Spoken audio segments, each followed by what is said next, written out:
你有冇試過一個陌生人同你講話，我認得你，你會有咩反應呢？有一日我買完嘢去俾錢嘅時候，收銀員就係咁同我講，佢見到我面上疑惑嘅表情，就跟住話啦：幾個禮拜前你帶一個劇團去教會演出，之後你又講咗一篇信息，接住你就話如果邊個願意悔改接受耶穌嘅話，就跟你祈禱。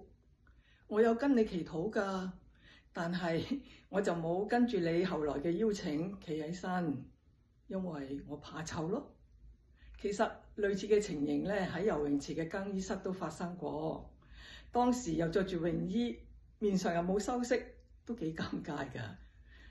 不過心裏就充滿咗喜悅同埋感恩，因為我哋冇辦法知道每一次佈道嘅果效係點樣樣。